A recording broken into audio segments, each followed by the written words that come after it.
IC, మీరు భోజనం చేయలేదా? మాట వరుసలో మనసుల మనస్తత్వాలు చెప్పాను, భోజనం గురించి కాదు. పదండి, మా ఇంటి దగ్గర నన్ను దిగబిడిచి వెళ్దురుగాని. లేచింది రజని. అతను అనుసరించాడు. రెండవ ఆట సినిమా వదిలారు కాబోలు.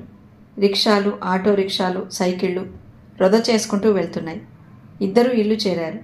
సాయంత్రం లలితమ్మ దగ్గరకు వెళ్లిన ప్రేమ్, క్లారా ఇంకా రాలేదు.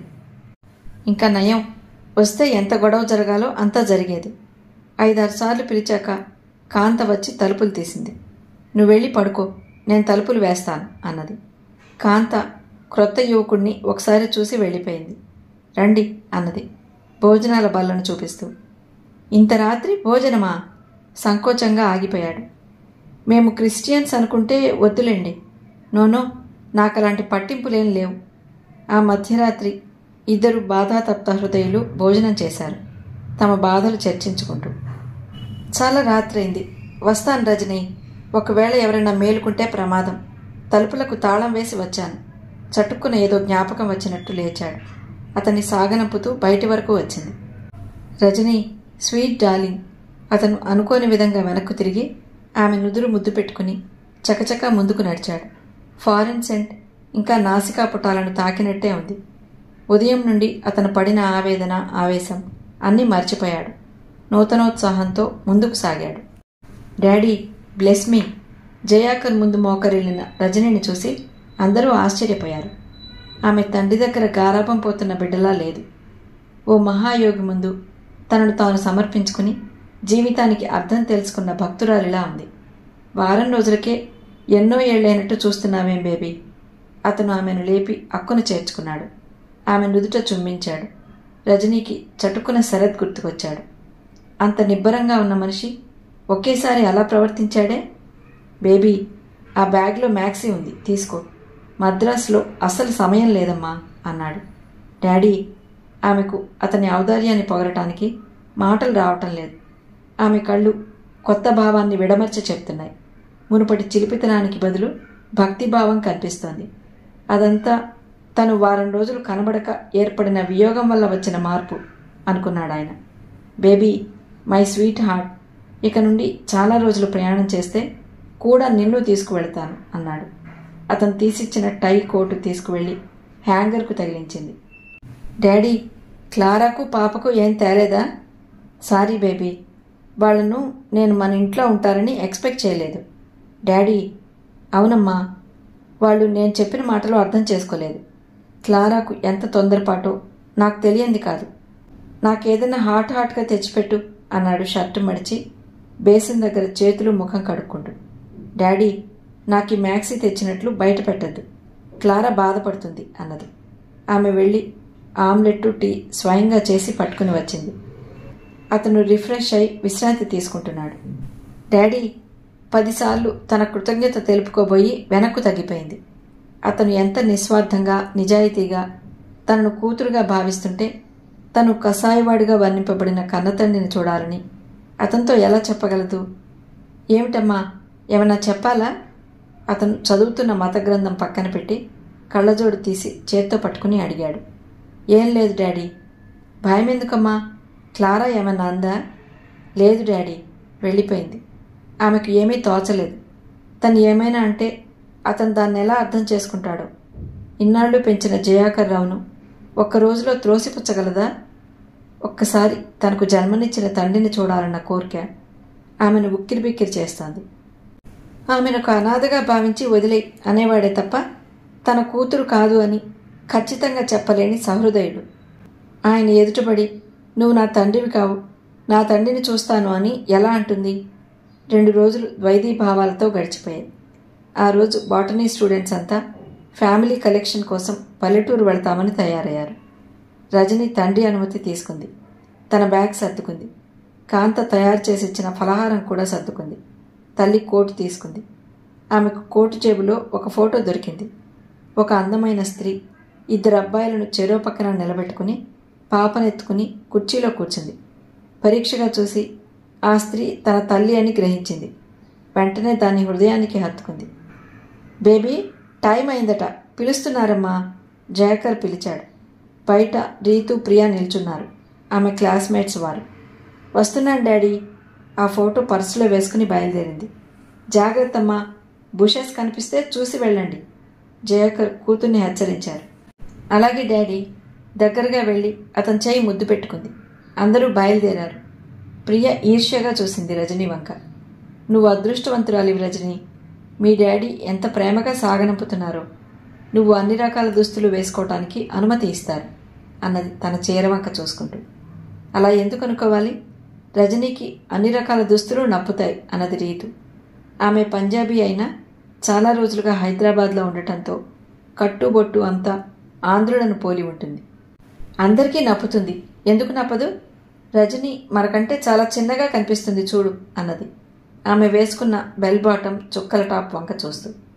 ఆమెకి ఇవేమీ వినిపించటం లేదు. ఆమెకు ఇద్దరే కనిపిస్తున్నారు. ఒకవైపు కరుణామూర్తి జయాకర్, రెండో వైపు కన్నతండ్రి కర్కోటకుడుగా నిల్చున్నాడు. ఈ ఊర్ల నుండి దూరం అవుదామంటే సాధ్యం కావటం లేదు. బస్సులో కూర్చున్నా ఎవరితోనూ మాట్లాడలేకపోయింది.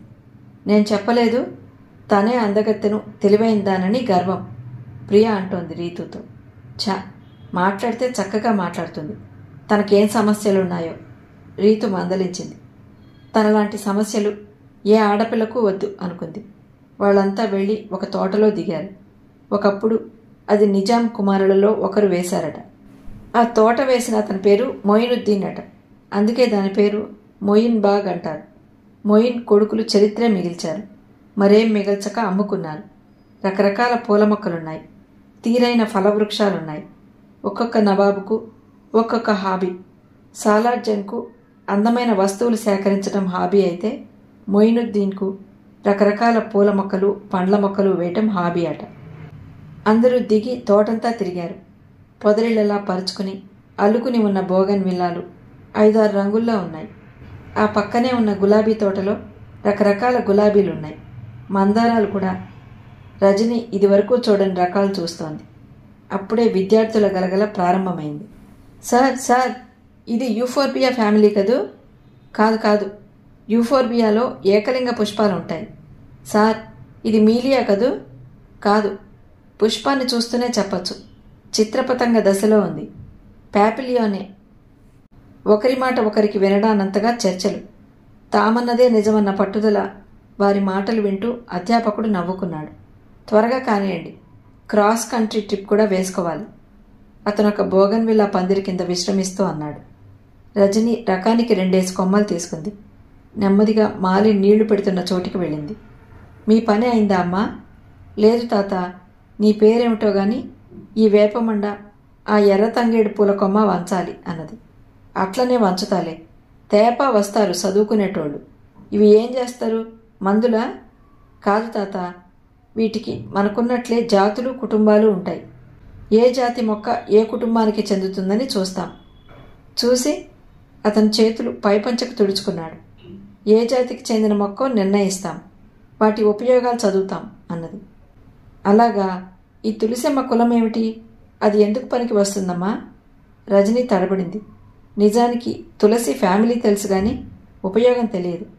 తాత, దాన్ని లాబియటి కుటుంబానికి చెందిందంటారు. ఇంకా ఉపయోగాలు చదవలేదు. అందరికీ తెలుసమ్మా. మాది పల్లెటూరి వైద్యం అనుకో. నోరు పూస్తే తులిసాకు నములుతాం, అన్నం అరక్కుంటే నములుతాం, కురుపులు లేస్తే రసం రాస్తాం, దగ్గుకు వాడుకుంటాం.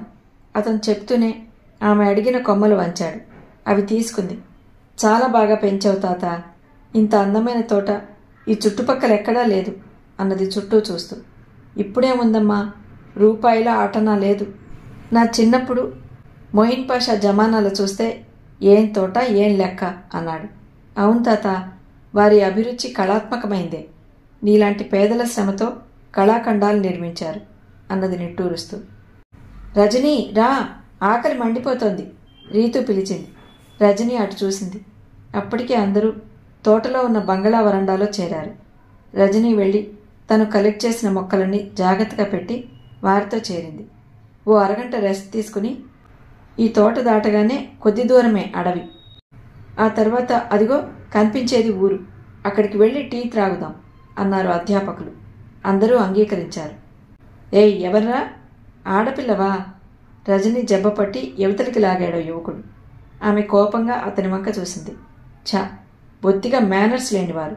విసుగ్గా అతను పట్టుకున్న మేరకు భుజాన్ని దులుపుకుంది. ఏయ్, నీకే కాదు, ఇంగ్లీష్ నాకు వచ్చు. ఆ యువకుడు మండిపడ్డట్టు చూశాడు. ఇంగ్లీష్ వచ్చిన ముఖమైతే అలా పరాయి వారిపై చెయ్యి వేయవు. విదిలించినట్టుగా నిర్లక్ష్యంగా అంది. నీది మేనర్స్ ఉన్న ముఖమైతే ఇతరుల చీరలో చెయ్యి వేయవు. అంతకంటే తీవ్రంగా అరిచాడు. అప్పుడు రజనీకి తన పొరపాటు తెలిసి వచ్చింది. ఈనుతున్న వరి మొక్కలు కనిపించగానే 2 కొమ్మలు త్రుంచాలని వచ్చింది.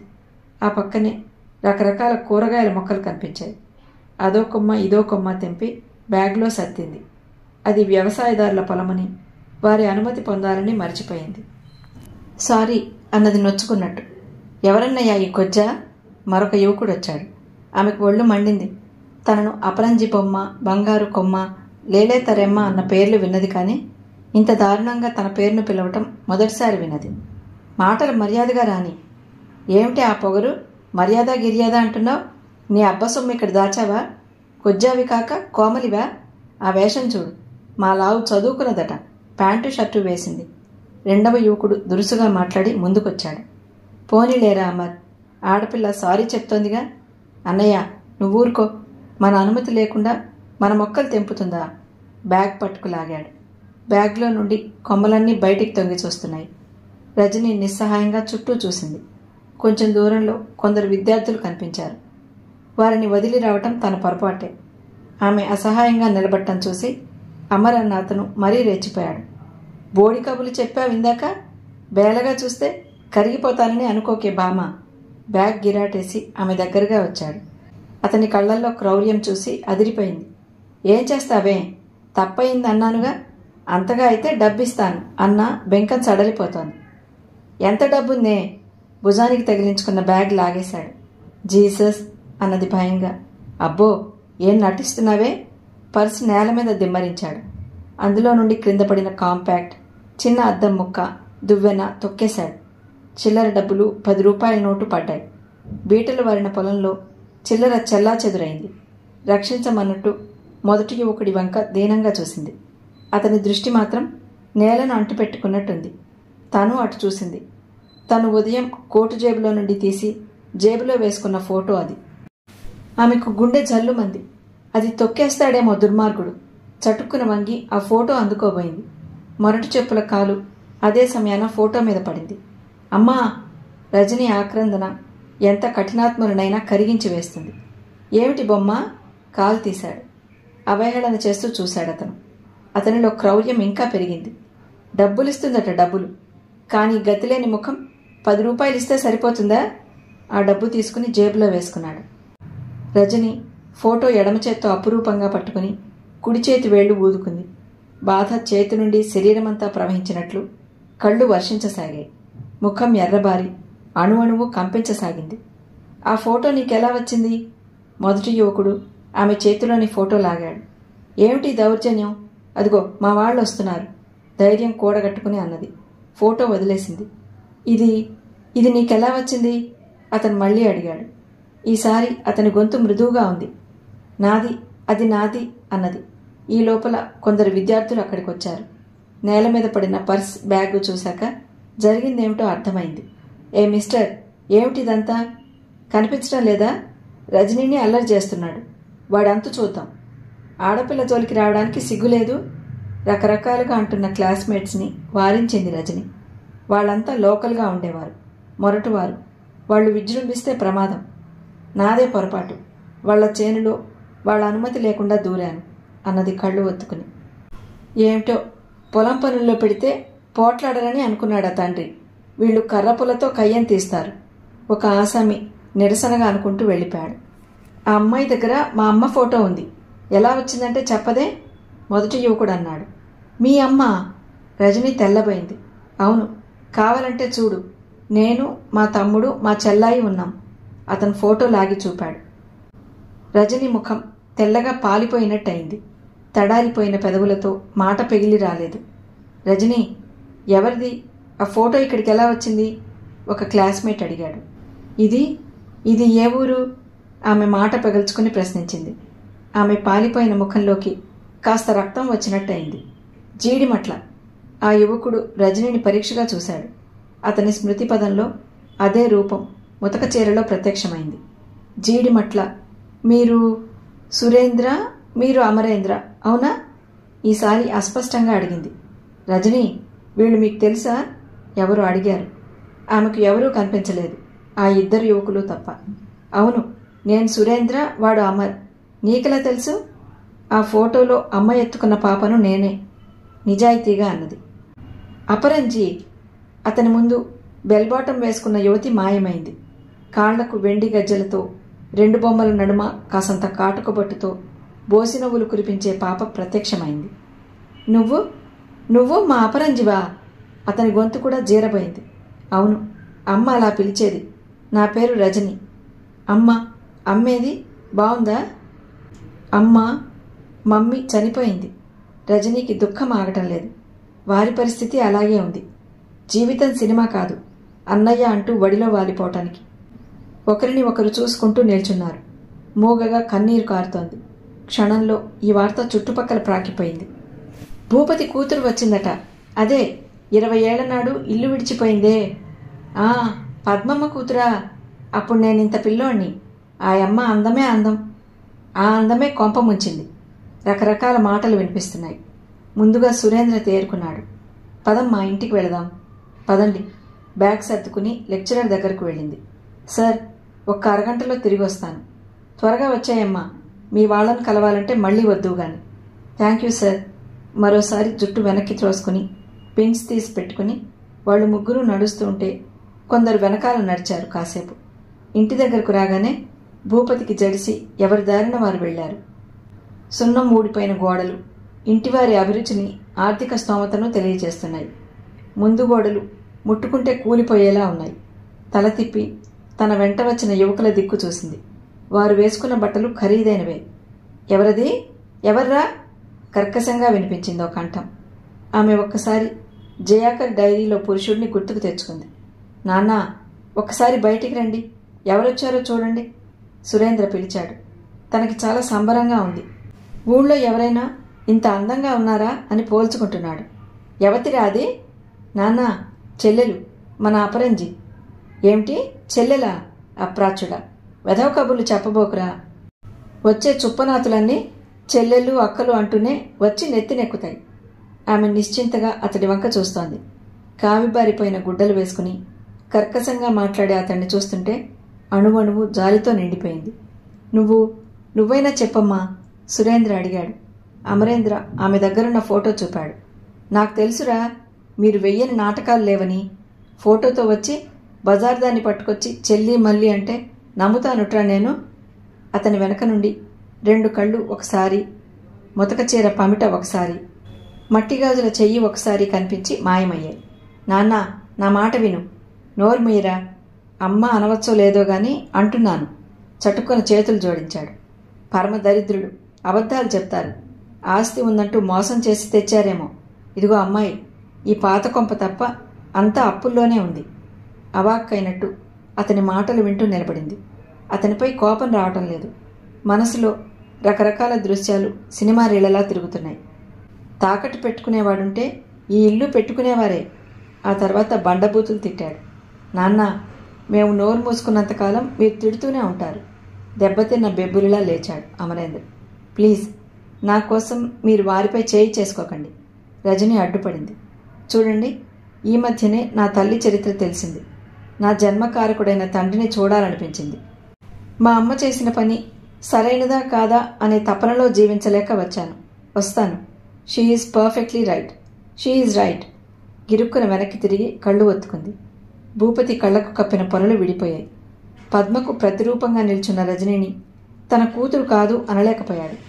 ఇంకా ఏమూలో దాగిన అహం అతన్ని అమానుషంగా ప్రవర్తింపచేసింది. నువ్వు ఆ లేచిపోయిన దాని కూతురువా? ఇంకా ఏం మిగిలిందని వచ్చావు? నా డబ్బు, నా మనశ్శాంతి, పరువు ప్రతిష్టలు సర్వం దోచుకుపోయింది మీ అమ్మ. కాదు, మా అమ్మదేం తప్పులేదు. మా అమ్మ లేచిపోలేదు. మీరే వెళ్ళగొట్టారు.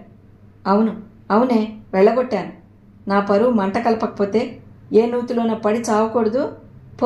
పోవే, నా కళ్ళ ముందు నుండి పో. ఆమె చేయి పట్టి బరబరా ఈడ్చుకు వచ్చి బయటకు నెట్టి తలుపులు వేసుకోబోయాడు.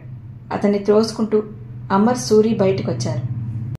మీరెక్కడికి రా గర్జించాడు. నాన్న బాధగా అరిచాడు సురేంద్ర. మేం కోల్పోయిందేమిటో ఇప్పటికైనా చెల్లాయిని చూస్తే తెలిసింది. అతనికి కన్నీరు ఆగలేదు. అమర్ ఆశ్చర్యంగా చూశాడు. జీవితం గురించి వాళ్ళెప్పుడూ తీవ్రంగా ఆలోచించలేదు. పదమ్మా, నిన్ను పంపించి వస్తాం. సురేంద్ర ఆమెను లేపి ప్యాంటుకు అంటిన దుమ్ము దులిపాడు. టీ త్రాగుతావా? నీ పేరు ఏదో చెప్పావు. నా పేరు రజని. కానీ చెల్లి అని పిలువు. సంతోషిస్తానన్నయ్య. నాన్నగారి మాటలు మనసులో పెట్టుకోకు. జయాకర్ సార్ బాగున్నారా? ఇంతవరకు బాగానే ఉన్నా అమ్మ పోయాక బాగా కృంగిపోయారు అన్నది.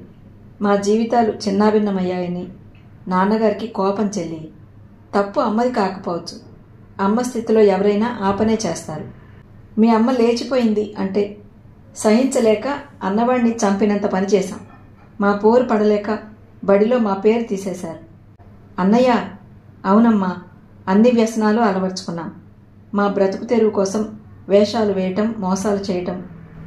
వద్దు, నాకు బాధగా ఉంది. నీకు బాధ కలిగించాలని చెప్పటం లేదమ్మా. ఏ పరిస్థితుల్లో నాన్న నిన్ను అవమానించారో చెప్తున్నాను. మిగిలిన పొలం కాస్త కౌలుదారుల నుండి విడిపించారు.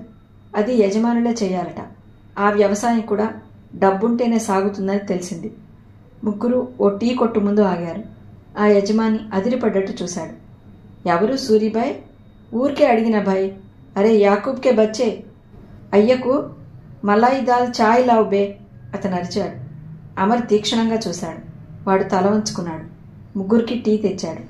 రజని డబ్బులు ఇవ్వాలని వెళ్ళింది. వారెవా? సూరిబాయ్, అమర్బాయ్ నాది దోస్తులు. పైసలు తీసుకుంటాను. నేను నీకు దోస్తులుగాను, తీసుకో. రూపాయి గల్లా పెట్టె మీద వేసింది రజని. అందమైన అమ్మాయిల కోపం కూడా అందంగానే ఉంటుంది అనుకున్నాడు యాకూబ్. అడ్రస్ చెప్పు, తీరిక చేసుకుని వస్తాను అన్నాడు సూరి. అడ్రస్ రాసిచ్చి భారమైన హృదయంతో తన స్నేహ బృందాన్ని చేరుకుంది రజని. అటు అన్నలకు ఇటు చెల్లికి ఎన్నో మాట్లాడాలని ఉంది. కానీ గొంతుకు ఏదో అడ్డం పడ్డట్టు ఉంది. టూరిస్ట్ బస్ కదిలే వరకు ఉండి వెళ్ళిపోయారు. బల్ల చుట్టూ జావీద్, కిరణ్, గోపి, శరత్ కూర్చునున్నారు. ఖాళీ ప్లేట్లు, కప్పులు ఉన్నాయి వారి ముందు. గోపి స్టైల్గా సిగరెట్ వెలిగించాడు. ఏమిటోయ్, ఈసారి టిఫిన్తో పాటు మౌనం భోజనం చేశామా మనం? అందరి వంక చూశాడు. ఎవరూ నవ్వలేదు. చిన్నబుచ్చుకున్నాడు. ఒరేయ్ జావీద్ బచ్చా, అవసరమున్నా లేకపోయినా సిగ్నల్ టూత్పేస్ట్కు ప్రకటనదారులా ఇకిలించేవాడివి. ఇంత పెద్ద జోకేస్తే నవ్వవేనరా? నీకు సమయాలు తెలియవురా బచ్చా. శరత్గాడి మనసు, పరిస్థితులు రెండూ బాగాలేవురా. ఒరేయ్, ఈ దేశంలో శరత్గాడొక్కడే నిరుద్యోగి అనుకుంటున్నావా? లైఫ్ను ఎంజాయ్ చేయాలంటే అన్నీ లైట్గా తీసుకోవాలిరా. ఒరే గోపి, వేదాంత సారం ఒలిచి చేతిలో పెట్టావురా. డాడీ అయ్యా అరా కానీ రాల్చడం లేదన్న సంగతి మీకు తెలుసా? ఏరోయ్ కిరణ్, వాడి తరపున ప్లీడ్ చేస్తున్నావు ఏమిటి? కథ కమామిషు ఏం లేదు. అరే శరత్ భాయ్, నేను ఎంఎస్సీ నేరా. ఉద్యోగాలకు ఎదురు చూసి బేజారైంది. హాయిగా పరుపులు దిండ్లు కుట్టించే షాప్ పెట్టుకున్నాను. అవునరా, ఏది చేయాలన్నా డబ్బు అవసరమా? నా దగ్గర చిల్లి పెంకు కూడా లేదు రోషంగా అన్నాడు శరత్. ఇంట్లో పెద్దవారు ఏదో చాదస్తంగా అంటారా, అది పట్టించుకుంటే ఎలా? కిరణ్ ఓదార్పుగా అన్నాడు.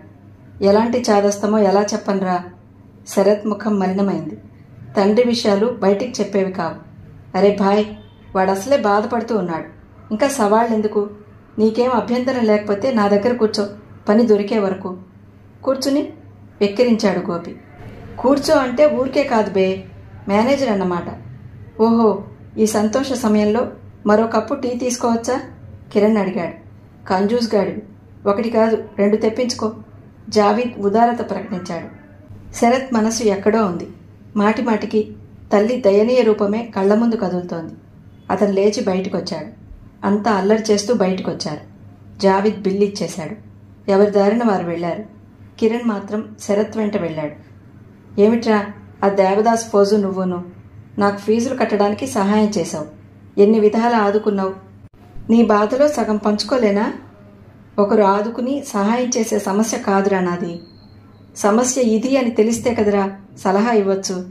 ఏమని చెప్పనురా? ఒకనాడు మహారాణిలా తిరిగిన అమ్మ ఒక ప్రాణం లేని దిష్టిబొమ్మగా మారింది. వేరు కాపురం పెట్టు. అది నాకు తెలియదా?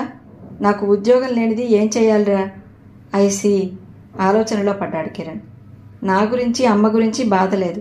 ఆ వాతావరణం నుండి సుందరిని తప్పించాలి. నీ స్నేహాన్ని ఎక్స్‌ప్లాయిట్ చేస్తున్నానని అనుకోకు. పరిస్థితులు చక్కబడగానే నువ్వు అడిగిన కట్నం ఇస్తాను. సుందరి, ఏమిట్రా నీకేమన్నా మతిపోయిందా? 100-200 అడుగు, ఇస్తాను. కిరణ్, అవునరా, అసలు నా జీతం 1000 రూపాయలు.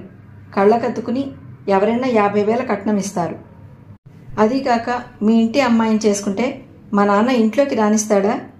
పురోగామి కిరణ్ అన్నాడు. కిరణ్ కిరణ్ ఏమిట్రా అన్నావు? తండ్రి ఏదో తప్పు చేస్తే కూతురుకు అశిక్ష? కూతురు చేయదన్న నమ్మకమేముంది? షటప్. శరత్ చెయ్యి ఎత్తాడు. ఆ దెబ్బ పడితే కిరణ్ చెంప పగిలిపోయేదే కానీ వెనుక అతని చేయి పట్టుకున్నాడు జావేద్. ఒరేయ్ కిరణ్ భాయ్, మనసు బాగాలేక వాడు బాధపడుతుంటే నీ మాటలేమిట్రా? దోస్తానీలో వాడేదో అడిగాడు, చెప్పే తరీకా ఇది కాదురా. నువ్వు నన్నే అంటావా? వాడు అడిగింది బాగుందా? నాకు దోస్తాని గీస్తాని ఏం వద్దు. క్లబ్లో కావాల్సినంతమంది ఉన్నారు. కిరణ్ రోషంగా వెళ్ళిపోయాడు. పద ఇంటికి పోదాం. జావేద్ చెయ్యి వదిలాడు. సారీ, వాడన్నది నిజమే. అయినా భరించే సంస్కారం నాకు లేదు. శరత్ పిచ్చివాడిలా జుట్టు పీక్కున్నాడు. చూడు భాయ్, మన సబర్ ఎంత అని పరీక్షించడానికే ఈ కష్టాలు వస్తూ ఉంటాయి. నువ్వు పని చేయి, అన్నీ మర్చిపోతావు. జావేద్ ధైర్యం చెప్పాడు. నీకు థ్యాంక్స్ చెప్పడం కూడా మర్చిపోయానురా. మనలో మనకు ఫార్మాలిటీస్ ఏమిట్రా? గోపిగాడిని వదిలి రావటం ఎంత నయమైంది. లేకపోతే ఓ పెద్ద సీన్ క్రియేట్ అయ్యేది అన్నాడు. శరత్ను ఇంటి దగ్గర వదిలి వెళ్ళిపోయాడు జావేద్. వచ్చావా అన్నయ్య? అమ్మ అన్నం తినక నీకోసం చూస్తోంది, సుందరి చెప్పింది. అతని హృదయం ఆర్ద్రమైంది. తండ్రి మీద కోపంతో తను బయటెక్కడో దొరికింది తినేస్తున్నాడు. తన కోసం తల్లి చూస్తూ కూర్చుంది. అసలే మితభాషి అయిన జానకమ్మ ఇప్పుడు నోరే విప్పదు. మీరే లేకపోతే ఈ అవమానకరమైన బ్రతికేదాన్నే కాదు అన్న భావన కనిపిస్తుంది ఆ కళ్ళల్లో. పద వడ్డిస్తాను. సుందరి వెళ్ళిపోయింది. శరత్ వెళ్ళి వంటింట్లో తల్లి పక్కన కూర్చున్నాడు. అమ్మా, ఆలస్యమైతే భోజనం చేయరాదు? ఆమె పేలవంగా నవ్వి అన్నం కలిపింది. నెయ్యి? శరత్ అడిగాడు. లేదన్నయ్యా. అసహాయంగా తాళం వేసిన అలమరా వంక చూసింది. మీ నాన్నగారు పింఛన్ పుచ్చుకున్నారు, వచ్చే దాంట్లో గడుపుకోవాలి. తలెత్తి చూశాడు. ఎదురుగా డైనింగ్ హాల్లో కూర్చుని తాంబూలం సేవిస్తోంది మంగమ్మ. శరత్కు తనపై తనకే విపరీతమైన కోపం వచ్చింది. ఆమె నోటి ద్వారా ఏ మాట వినకూడదని ఎంత గట్టిగా నిర్ణయం తీసుకున్నా సాధ్యపడటం లేదు. తల్లివంక చూశాడు. ఆమె ముఖంలో అంతు దొరకని భావం, ప్రశాంతతో గంభీరతో తెలియని అసహాయత కనిపించింది. ఇది వరలో అయితే ఉద్యోగం ఎప్పుడు దొరుకుతుందిరా అని అడిగేది. ఇప్పుడు అది మానేసింది. శరత్కు ఇల్లంటే భయం పట్టుకుంది. ఇద్దరూ భోజనం అయిందనిపించారు. జానకమ్మ తన గదిలో అడుగుపెట్టి కొన్ని నెలలైపోయింది. పిల్లల గదిలోనే చాపపై పడుకుంది. తల్లి పడుకోగానే సుందరి పక్కన పడుకుంది. శరత్ వచ్చి బయట వరండాలో కూర్చున్నాడు. చెట్టు మీద దూకుతున్న ఉడతల జంటను చూస్తూ అసూయ చెందాడు. వాటికే హాయిగా స్వేచ్ఛగా ఉన్నాయి అనుకున్నాడు. ఇదిగో. ఎవరు? పక్కకు చూశాడు. చేతిలో పాల గ్లాస్తో మంగమ్మ నిలబడి ఉంది. ఆమె చూపులు శరత్ ఎద మీద నిలిచి ఉన్నాయి. కంగారుగా గుండీ పెట్టుకున్నాడు. తీసుకో, అన్నం కూడా కడుపు నిండా తినలేదు. వద్దు అనాలనిపించలేదు. చటుక్కున లేచి బయటకొచ్చి కోపమంతా తలుపు మీద చూపాడు. అతని మధ్య పల్లెటూరులో చూసిన వీధి భాగవతం చిత్రాంగి గుర్తుకొచ్చాయి. సారంగధరలో చిత్రాంగిలా కనిపించింది. మెల్లగా నడుస్తూ యూనివర్సిటీ చేరుకున్నాడు. ఆ క్షణంలో రజనీని చూస్తే గాని మనసు శాంతించదు అనిపించింది. డిపార్ట్మెంటుకు వెళ్ళి ఎలా పిలవాలో అర్థం కాలేదు. అతను బస్టాండ్లో నిలబడి ఆర్ట్స్ కాలేజీ బిల్డింగును, డిపార్ట్మెంట్లను చూస్తూ గడిపాడు. హాయ్. ఆశ్చర్యంగా చూశాడు. రజని నిలబడి ఉంది. ఆమె చీర కట్టుకుంది. గులాబీ రంగు ఆర్గండి చీర ఒంటి రంగుతో పోటీ పడుతున్నట్టుంది. ఏమిటి అలా చూస్తున్నారు? నువ్వేమిటి నేను అనుకోగానే ప్రత్యక్షమయ్యావు? ఈజీ. నిన్నటి నుండి తలనొప్పిగా ఉంది. క్లాస్లో కూర్చుంటే మరీ ఎక్కువైంది, అందుకే ఇలా వచ్చాను అన్నది జుట్టు వెనక్కి త్రోసుకుని పిన్ను తీసి మళ్ళీ పెట్టుకుంటూ. అలా వెళ్ళి టీ త్రాగుదామా? అక్కడ రద్దీగా ఉంటుంది. కాలేజ్ ఆఫ్ ఎడ్యుకేషన్ క్యాంటీన్కు వెళ్దాం పద అన్నాడు దారి తీస్తూ. నేను ప్రశ్న అడగాలి. ఆన్సర్ మీ శరత్. అడుగు అన్నాడు. పరువు పోయిందనుకో, తిరిగి సంపాదించచ్చా? అతను చిన్నగా నవ్వాడు. ఈ ప్రశ్న నిరంతరం నన్ను వేధిస్తుంది. మా సుందరిని చూసిన పెళ్లికొడుకులకు అమ్మాయి నచ్చింది కానీ మాకు పరువు మర్యాద లేదంటూ రాస్తున్నారు. అదెలా సంపాదించాలో అర్థం కావటం లేదు. ఓ అబ్బాయి, పొరపాటు పురుషుడిదైనా శిక్షింపబడేది స్త్రీయే. ఎందువల్ల అంటారు? ఆ ప్రశ్నే కొంచెం మార్పుతో నన్ను నేను వేసుకుంటాను. తప్పు చేసిన పురుషుడు పూల రంగడిలా ఉంటాడు. వాని ప్రభావం స్త్రీ మీదే పడుతుంది. ఎందుకు? బాగుంది. ఇద్దరము ఒకేలాంటి సమస్యలతో సతమతమవుతున్నాం. ఇద్దరూ వెళ్ళి క్యాంటీన్లో కూర్చున్నారు. కుర్రవాడొచ్చి ఏం కావాలని అడిగాడు. వాడి వాలకం, అక్కడున్న కప్పులను చూస్తే తాగిన టీ బయటకు వచ్చేటంతటి అసహ్యంగా ఉన్నాయి. నో నో శరత్, ఇక్కడ టీ త్రాగలేను. ఆముదం త్రాగినట్టు ముఖం పెట్టింది రజని. త్రాగలని మొండికేస్తే వాడికే నష్టం. శరత్ కుర్రాడి చేతిలో 10 పైసలు పెట్టి కప్పులు శుభ్రంగా కడుక్కురమ్మని టీ తెమ్మని చెప్పాడు. విద్యార్థులం ఏం సాధిస్తున్నాం? అనవసరమైన విషయాలు పట్టించుకుంటాం. ఫలానా ప్రొఫెసర్ కెమిస్ట్రీ వాడైనా సరే బయాలజీ చెప్పాలి అనే కొందరి స్వార్థానికి గురవుతున్నాం. క్యాంటీన్ శుభ్రంగా ఉంచాలంటే ఉంచలేరా? అలాంటి మంచి పనులు చెయ్యరు మనవారు. నిజమే, it is disgrace to students. అదేం శాపమో, నేను చూసిన 2-3 యూనివర్సిటీల క్యాంటీన్లు అలాగే ఉన్నాయి. భువనేశ్వర్, కలకత్తా లాంటి చోట్ల కూడా ఇదే తంతు. ఒక మంచి పనికి సంఘటితం కాలేం. అలా చాలాసేపు కబుర్లు చెప్పుకున్నారు. రజని తన చరిత్ర క్లుప్తంగా చెప్పింది. తను ఏ పరిస్థితిలో తన వారిని కలుసుకుందో చెప్పింది. నా వారు కాని వారి చేత అభిమానించబడుతున్నాననే ఆరాటం, నా వారనుకున్న వారు నన్ను ఆదరించలేరని తెలుసు. ఏం చేయాలో చెప్పండి శరత్. దానికింత ఆందోళన ఎందుకు? మీరు వీరింటి దగ్గర ఉండేదైనా పరీక్షల వరకే కదా. ఆ తర్వాత ఉద్యోగమో వివాహమో అనలేకపోయాడు. You don't know. నీకు తెలియదు శరత్. తన వారంటూ ఒకరుండాలి. పోనివ్వండి. అపరంజీ, నేను లేనా? I love you, I want you. నువ్వు కావాలి. నువ్వు లేకుండా ఊహించలేను. ఉద్వేగంగా ఆమె చెయ్యి పట్టుకున్నాడు. థ్యాంక్ యూ అన్నది కానీ ఆమె సంతృప్తి పడినట్టు అనిపించడం లేదు. అందరూ ఆసక్తిగా తమ వంకే చూస్తున్నారని తెలిసి బిల్లు చెల్లించి బయటకు వచ్చారు. బస్టాండ్ వైపు నడిచారు.